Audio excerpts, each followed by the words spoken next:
ಪಿತನ ಸುತನ ಮತ್ತು ಪವಿತ್ರಾತ್ಮರ ನಾಮದಲ್ಲಿ ಆಮೆನ್. ಮೇಘಸ್ತಂಭವಾಗಿ ನೀನು ಜೊತೆ ಬರುವೆ, ಅಗ್ನಿಸ್ತಂಭವಾಗಿ ನೀನು ದಾರಿ ತೋರುವೆ. ಆಹಾ ನಂದೇವ ಜೊತೆ ಬರಲು ನೀನು, ಅದು ಸಾಕು ನನ್ನ ಬಾಳಿಗೆ. ಸ್ತುತಿಪೇ ನಾ ಸ್ತುತಿಪೇ, ನೀವು ನಮ್ಮೊಂದಿಗಿರುವಿರಲ್ಲ. ದೇವಾ ನಾ ನಿಮ್ಮನ್ನೇ ಸ್ತುತಿಸುವೆನು, ರಾಜಾ ನಾ ನಿಮ್ಮನ್ನೇ ಸ್ತುತಿಸುವೆನು. ಸ್ತುತಿಪೇ ನಾ ಸ್ತುತಿಪೇ, ನೀವು ನಮ್ಮೊಂದಿಗಿರುವಿರಲ್ಲ. ಪ್ರಭು ಕ್ರಿಸ್ತರಲ್ಲಿ ಆತ್ಮೀಯ ಸಹೋದರ ಸಹೋದರಿಯರೇ, ಈ ದಿನದ ಮುಂಜಾನೆಯ ಜೀವಸ್ವರ ಪ್ರಕಟಣಾ ಗ್ರಂಥ 20ನೇ ಅಧ್ಯಾಯ ವಚನ 7. ಇದರ ಟೈಟಲ್ ನೋಡುವುದಾದರೆ ಸೈತಾನನ ಸರ್ವನಾಶ. ನಿನ್ನೆ ಮತ್ತು ಮೊನ್ನೆಯ ಜೀವಸ್ವರದಲ್ಲಿ ನಾವು ಈಗಾಗಲೇ ಧ್ಯಾನಿಸಿದೆವು. ಒಬ್ಬ ಬಲಿಷ್ಠನಾದ ದೇವದೂತ ಸೈತಾನನನ್ನು, ಪುರಾತನ ಸರ್ಪವನ್ನು ಸೆರೆ ಹಿಡಿದು 1000 ವರ್ಷಗಳವರೆಗೆ ಆ ಬಂಧನದಲ್ಲಿಟ್ಟನು, ಕಾರಿರುಳ ಕೂಪದಲ್ಲಿ ನ್ಯಾಯ ತೀರ್ಪನ್ನು ಎದುರು ನೋಡುತ್ತಾ ಎಂಬುದಾಗಿ. ಮತ್ತೊಂದು ದಿನ ನಾವು ನೋಡಿದೆವು, ಆ 1000 ವರ್ಷಗಳು ಪ್ರಭು ಯೇಸು ಆಳ್ವಿಕೆ ನಡೆಸುವಂಥ ಸಮಯದಲ್ಲಿ ಸಿಂಹಾಸನ ರೂಢನಾಗುವ ಅವಕಾಶ ಯಾರಿಗೆಲ್ಲ ಉಂಟು ಎಂಬುದಾಗಿ, ಮತ್ತು ಪ್ರಥಮ ಪುನರುತ್ಥಾನದಲ್ಲಿ ಭಾಗಿಗಳಾಗುವವರು ಯಾರಾಗಿದ್ದಾರೆ ಎಂಬುದಾಗಿ. ಇಂದು ಸೈತಾನನ ಸರ್ವನಾಶ. ಆ 1000 ವರ್ಷಗಳು ಮುಗಿದ ನಂತರ ಸೈತಾನನನ್ನು ಬಂಧನದಿಂದ ಬಿಡುಗಡೆ ಮಾಡಲಾಗುವುದು. 1000 ವರ್ಷ ಕಾರಿರುಳ ಕೂಪದಲ್ಲಿ ಕಟ್ಟಿಟ್ಟ ಸೈತಾನನನ್ನು ಬಿಡುಗಡೆ ಮಾಡುವಾಗ ಅವನು ರೋಷಾವೇಶದಿಂದ ಜನರನ್ನು ನಾಶ ಮಾಡುವುದಕ್ಕಾಗಿ ಮುನ್ನುಗ್ಗುತ್ತಾನೆ. ಅವನು ಬಂದು ಭೂಮಿಯ ಅಷ್ಟದಿಕ್ಕು, ಭೂಮಿಯ 8 ದಿಕ್ಕು, ಪೂರ್ವ ಪಶ್ಚಿಮ ಉತ್ತರ ದಕ್ಷಿಣ 8 ದಿಕ್ಕುಗಳಲ್ಲಿರುವ ಗೋಗ್ ಮತ್ತು ಮಾಗೋಗ್ ಎಂಬ ಜನಾಂಗಗಳನ್ನು ಮರುಳುಗೊಳಿಸುವನು. ಯುದ್ಧ ಮಾಡುವುದಕ್ಕಾಗಿ ಅವರನ್ನು ಒಟ್ಟುಗೂಡಿಸುವನು. ಅವರ ಸಂಖ್ಯೆ ಸಮುದ್ರ ತೀರದ ಮರಳಿನಷ್ಟಿರುವುದು. Praise the lord. ಇಲ್ಲಿ 1000 ವರ್ಷಗಳ ಕಾಲ ಸೆರೆಯಲ್ಲಿದ್ದ ಸೈತಾನನನ್ನು ಬಿಡುಗಡೆ ಮಾಡುವಾಗ ಮೊದಲೇ ರೋಷಾವೇಶ, ಹೇಗಾದರೂ ಜನರನ್ನು ನಾಶ ಮಾಡಬೇಕೆಂದು. ಸೊ ದಿಕ್ಕುಗಳಲ್ಲಿ ಗೋಗ್ ಮತ್ತು ಮಾಗೋಗ್ ಎಂಬ ವಿಶೇಷವಾದ ಒಂದು ಜನಾಂಗದವರನ್ನು ಇವನು ಮರುಳುಗೊಳಿಸಿ ಅವರೆಲ್ಲರನ್ನು ಒಟ್ಟುಗೂಡಿಸುತ್ತಾನೆ ಯುದ್ಧ ಮಾಡುವುದಕ್ಕಾಗಿ. ಅದೇ ಹರ್ಮಗೆದೋನ್ ಯುದ್ಧ ಎಂಬುದು ಪ್ರಕಟಣಾ ಗ್ರಂಥ 16ನೇ ಅಧ್ಯಾಯ ವಚನ 14ರಲ್ಲಿ ನಾವು ಧ್ಯಾನಿಸಿದೆವು. ಮೆಗದೋನ್ ಕಣಿವೆ ಅಥವಾ ಹರ್ಮಗೆದೋನ್ ಯುದ್ಧ ಅನ್ನುವ ರೀತಿಯಲ್ಲಿ. ಆ ಗೋಗ್ ಮತ್ತು ಮಾಗೋಗ್ ಅವರ ಜನಸಂಖ್ಯೆ ಸಮುದ್ರ ತೀರದ ಮರಳಿನಷ್ಟಿರುವುದು. ಈ ಸಮುದ್ರ ತೀರದ ಮರಳಿನಷ್ಟಿರುವ ಸಂತಾನ ಅನ್ನುವಾಗ ನಮಗೆ ಒಂದು ನೆನಪಾಗುವಂಥ ಘಟನೆ, ಆದಿಕಾಂಡ 12ನೇ ಅಧ್ಯಾಯದ ಮೇಲ್ಪಟ್ಟು ಅಬ್ರಹಾಮನನ್ನು ಕರೆದ ದೇವರು ಆತನಿಗೆ ಒಂದು ವಾಗ್ದಾನವನ್ನು ಮಾಡುತ್ತಾರೆ. 15ರಲ್ಲಿ, ನೀನು ಹೊರಗಡೆ ಬಂದು ಆಕಾಶದೆಡೆಗೆ ಕಣ್ಣೆತ್ತಿ ನೋಡು, ಆಕಾಶದಲ್ಲಿರುವ ನಕ್ಷತ್ರಗಳನ್ನು ನೀನು ಎಣಿಕೆ ಮಾಡಲು ಸಾಧ್ಯವೋ? ಸಮುದ್ರ ತೀರದ ಮರಳನ ಸಂಖ್ಯೆಯನ್ನು ಎಣಿಕೆ ಮಾಡಲು ಸಾಧ್ಯವೋ? ನಿನ್ನ ಸಂತತಿ ಆಕಾಶದಲ್ಲಿರುವ ನಕ್ಷತ್ರಗಳಷ್ಟು, ಸಮುದ್ರ ತೀರದ ಮರಳಿನಷ್ಟು ಅಸಂಖ್ಯಾತವಾಗುವುದು. ಅಬ್ರಹಾಮನಿಗೆ 2 ಸಂತತಿ ಎಂಬುದು ನಮ್ಮೆಲ್ಲರಿಗೂ ಚೆನ್ನಾಗಿ ಗೊತ್ತಿದೆ. ಒಂದು, ದಾಸಿಯಾದ ಹಾಗರಳ ಮೂಲಕ ಉಂಟಾದ ಇಷ್ಮಾಯೇಲನ ದೊಡ್ಡ ಜನಾಂಗ. ಮತ್ತೊಂದು, ಅಬ್ರಹಾಮನ ಧರ್ಮಪತ್ನಿಯಾದ ಸಾರಳು ವಾಕ್ಯದ ಪ್ರಕಾರ, ವಾಗ್ದಾನದ ಪ್ರಕಾರ ಹುಟ್ಟಿದಂಥ ಈಸಾಕ, ಅವನ ಸಂತತಿ. ಈ ವಾಗ್ದಾನದ ಪ್ರಕಾರ ಹುಟ್ಟಿದ ಈಸಾಕನ ಸಂತತಿ ದೇವರ ಆಶೀರ್ವಾದಕ್ಕೆ ಬಾಧ್ಯಸ್ಥರಾದವರು. ಅಂದರೆ ಆಕಾಶದಲ್ಲಿರುವ ನಕ್ಷತ್ರಗಳಂತೆ ಹೊಳೆಯುವವರು, ದೇವ ಜನಾಂಗವಾಗಿ ಮಾರ್ಪಾಡಾಗುವರು. ಆ ಸಂತತಿಯೊಟ್ಟಿಗೆ ದೇವರು ಒಡಂಬಡಿಕೆಯನ್ನು ಮಾಡಿಕೊಂಡರು.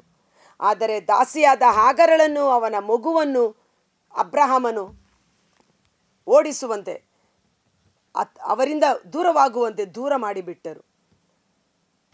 ಸೊ ಆ ಸಂತತಿ ಮರಳಿನ ತೀರದಷ್ಟು ಅಸಂಖ್ಯಾತವಾಗುವುದು. ಇದು ಒಂದು ನಿಮಿಷ, ಗಲಾತಿಯರಿಗೆ ಬರೆದ ಪತ್ರ, ಶರೀರ ಸಂಬಂಧವಾಗಿ ಹುಟ್ಟಿದವರು ಆತ್ಮೀಕವಾಗಿ ಹುಟ್ಟಿದವರೊಡನೆ ಯುದ್ಧ ಮಾಡುತ್ತಾರೆ. ಆವಾಗ ಅಬ್ರಹಾಮನಿಗೆ ಆ 2 ಮಕ್ಕಳಿರುವಾಗ ಇಷ್ಮಾಯೇಲನು ಜಗಳವಾಡುತ್ತಿದ್ದ ಕಾರಣ ಇಷ್ಮಾಯೇಲ್ ಮತ್ತು ಅವನ ತಾಯಿಯನ್ನು ದೇವರು ಸಪ್ರೇಟ್ ಮಾಡಿದರು. ಆಕೆಯನ್ನು ನೀನು ಬಿಟ್ಟು ಬಿಡಬೇಕು ಎಂಬುದಾಗಿ. ನಾನು ವಾಗ್ದಾನ ಮಾಡಿದ ಎಲ್ಲ ವಾಗ್ದಾನಗಳು ನಿನ್ನ ಸಂತತಿಯಾದ ಇಸಾಕನ ಮೂಲಕ ನೆರವೇರುವುದು ಎಂಬುದು. ಗಲಾತಿಯರಿಗೆ ಬರೆದ ಪತ್ರ, 1 ಸೆಕೆಂಡ್,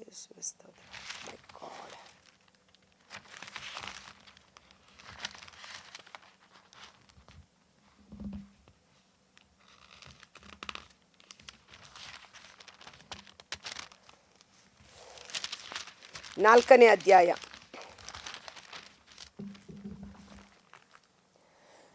ಗಲಾತಿಯರಿಗೆ ಬರೆದ ಪತ್ರ 4ನೇ ಅಧ್ಯಾಯ ವಚನ 21ರಿಂದ ಬಹಳ ಕ್ಲಿಯರ್ ಆಗಿ ಹೇಳುತ್ತೆ, ದಾಸಿಯ ಮಕ್ಕಳಲ್ಲ, ಧರ್ಮಪತ್ನಿಯ ಮಕ್ಕಳು. ಹಾಗರಳಿಂದ ಹುಟ್ಟಿದ ಜನಾಂಗ ದಾಸಿಯ ಜನಾಂಗ, ಅದು ಸಮುದ್ರ ತೀರದ ಮರಳಿನಂತಿರುವುದು. ಧರ್ಮಪತ್ನಿಯಾದ ಸಾರಳ ಮೂಲಕ ಹುಟ್ಟಿದ ಮಕ್ಕಳು ವಾಗ್ದಾನದ ಮಕ್ಕಳು. ಅದನ್ನು ಪೂರ್ತಿ ನೀವು ಓದಿ, ನಾನು 28ನೇ ವಚನ ಮಾತ್ರ ಓದ್ತೇನೆ. ಆದ್ದರಿಂದ ಪ್ರಿಯ ಸಹೋದರರೇ, ನೀವು ಇಸಾಕನಂತೆ ವಾಗ್ದಾನದ ಫಲವಾಗಿ ಹುಟ್ಟಿದ ಮಕ್ಕಳು. ದೇವರ ವಾಕ್ಯವಾದ ಯೇಸುವನ್ನು ವಿಶ್ವಾಸಿಸುವುದರ ಮೂಲಕ ನಾವು ದೇವರ ಮಕ್ಕಳು ಎಂದು ಕರೆಯಲ್ಪಟ್ಟೆವು. ಅಂದು ಪ್ರಕೃತಿ ಸಹಜವಾಗಿ ಹುಟ್ಟಿದವನು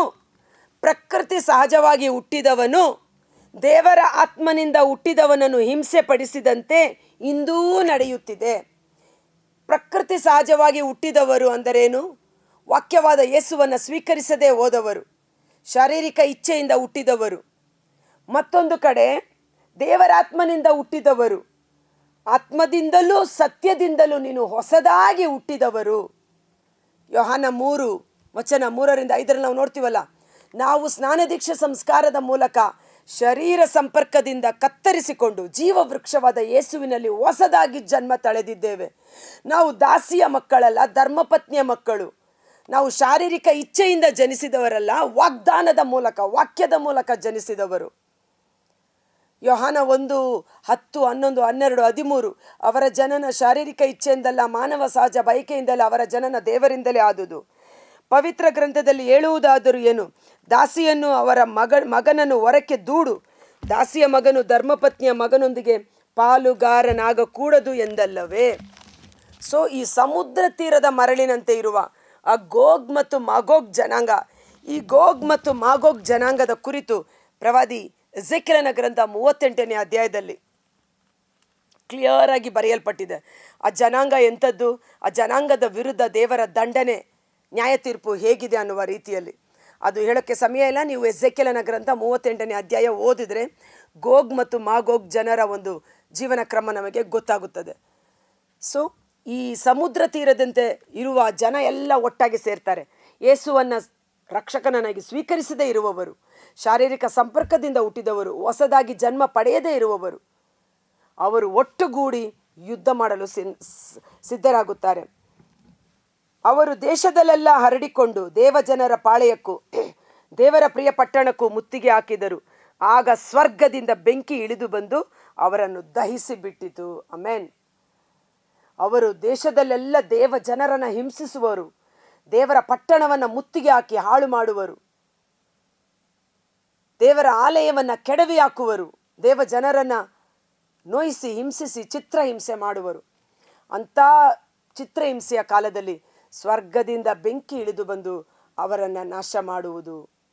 ಹೇಗೆ ಎಲಿಯ ಪ್ರವಾದಿ ಸ್ವರ್ಗದಿಂದ ಬೆಂಕಿ ಇಳಿದು ಬರುವಂತೆ ಮಾಡಿ ಇಸ್ರಾಯೇಲ ಅರಸ 50 ಮಂದಿಯಾಗಿ 3 ಗುಂಪುಗಳನ್ನು ಕಳಿಸಿದಾಗಲೂ, ನಾನು ದೇವರ ಮನುಷ್ಯ ನಿಜ ಎಂಬುದಾದರೆ ಪರಲೋಕದಿಂದ ಅಗ್ನಿ ಇಳಿದು ಬಂದು ನಿಮ್ಮನ್ನು ದಹಿಸಿ ಬಿಡಲಿ ಎಂದಾಗ ಅವರು ಅಲ್ಲೇ ಸತ್ತು ಭಸ್ಮರಾದರು. ಸೊ ಪರಲೋಕದ ಅಗ್ನಿ ಇಳಿದು ಬರುತ್ತದೆ. ಜನರನ್ನು ಮರಳುಗೊಳಿಸುತ್ತಿದ್ದ ಪಿಶಾಚಿಯನ್ನು ಗಂಧಕದ ಅಗ್ನಿ ಸರೋವರಕ್ಕೆ ಎಸೆಯಲಾಯಿತು.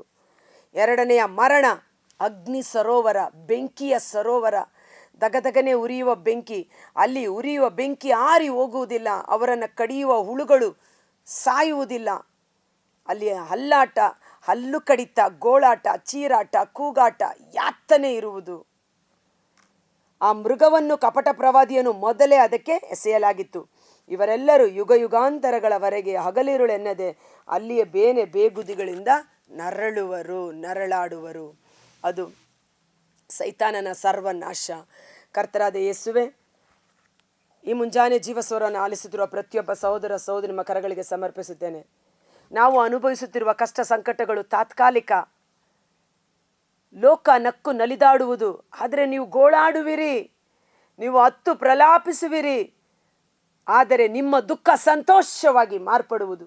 ಹೇಗೆ ಒಬ್ಬ ಗರ್ಭಿಣಿ ಸ್ತ್ರೀ ಪ್ರಸವ ವೇದನೆ ಪಡುವಾಗ ವಿಪರೀತ ನೋವನ್ನು ಅನುಭವಿಸುತ್ತಾಳೆ, ಹೆರಿಗೆಯ ನಂತರ ಮಗುವನ್ನು ಕಂಡಾಗ ತನ್ನ ನೋವನ್ನೆಲ್ಲ ಮರೆತು ಬಿಟ್ಟು ಸಂತೋಷಿಸುತ್ತಾಳೋ, ಅದೇ ರೀತಿಯಲ್ಲಿ ಈ ಲೋಕದಲ್ಲಿ ನಮಗೆ ಕಷ್ಟ ಸಂಕಟಗಳು ತಪ್ಪಿದ್ದಲ್ಲ. ಕಷ್ಟ ಸಂಕಟಗಳ ಮೂಲಕವೇ ನಾವು ದೇವರ ರಾಜ್ಯವನ್ನು ಪ್ರವೇಶಿಸಬೇಕಾಗಿದೆ. ಈ ಕಷ್ಟ ಸಂಕಟಗಳ ಸಮಯದಲ್ಲಿ ಸಹನೆಯಿಂದಲೂ ತಾಳ್ಮೆಯಿಂದಲೂ ವಿಶ್ವಾಸದಿಂದಲೂ ಅವುಗಳನ್ನು ಜಯಿಸುವ ಕೃಪೆ ಅಭಿಷೇಕ ನಮ್ಮೊಬ್ಬೊಬ್ಬರಿಗೆ ಲಭಿಸಲಿ. ಸೈತಾನನ ಸರ್ವನಾಶವನ್ನು ಮಾಡಿದ ದೇವರು ತದನಂತರ ನಮ್ಮೆಲ್ಲರನ್ನು ನಿತ್ಯ ಜೀವದಲ್ಲಿ ಭಾಗಿಗಳಾಗುವಂತೆ ಮಾಡುವವರಾಗಿದ್ದಾರೆ. ನಾವು ಸದಾಕಾಲ ದೇವರೊಟ್ಟಿಗೆ, ಪ್ರಭು ಯೇಸುವಿನೊಟ್ಟಿಗೆ ಜೀವಿಸುವ ಮಕ್ಕಳು. ಅಲ್ಲಿ ಕಣ್ಣೀರಿಲ್ಲ, ರೋಗವಿಲ್ಲ, ದುಃಖವಿಲ್ಲ, ಮರಣವಿಲ್ಲ, ಶಾಪವಿಲ್ಲ. ಯೇಸುವೇ ನಮ್ಮ ಮೇಷಪಾಲಕನಾಗಿದ್ದು ನಮ್ಮನ್ನು ಜೀವ ಜಲದ ಬಳಿಗೆ ನಡೆಸುವರು. ನಮಗೆ ಬೆಳಕಾಗಿ ಯೇಸುವೆ ನಮ್ಮ ಮಧ್ಯದಲ್ಲಿ ಇರುವರು. ಅಲ್ಲಿ ಶಾಪಗ್ರಸ್ತವಾದುದು ಒಂದೂ ಇರುವುದಿಲ್ಲ. ಅಂತ ನಿತ್ಯ ಜೀವವನ್ನು ಎದುರು ನೋಡುತ್ತಾ ಈಗಿನ ಕಷ್ಟ ಸಂಕಟಗಳು ಕ್ಷಣಿಕ ಎಂದು ಇವುಗಳನ್ನು ಸಂತೋಷದಿಂದ ಸಹಿಸಿಕೊಳ್ಳೋಣ. ಮುಂಬರಲಿರುವ ನಿತ್ಯ ಜೀವಕ್ಕೆ ನಮ್ಮನ್ನೇ ನಾವು ಸಿದ್ಧ ಮಾಡೋಣ. ಯೇಸುವಿನ ಅದ್ಭುತಕರವಾದ ನಾಮದಲ್ಲಿ ಪ್ರಾರ್ಥಿಸಿ ಬೇಡಿ ಹೊಂದಿಕೊಳ್ಳುತ್ತೇವೆ. ಆಮೆನ್.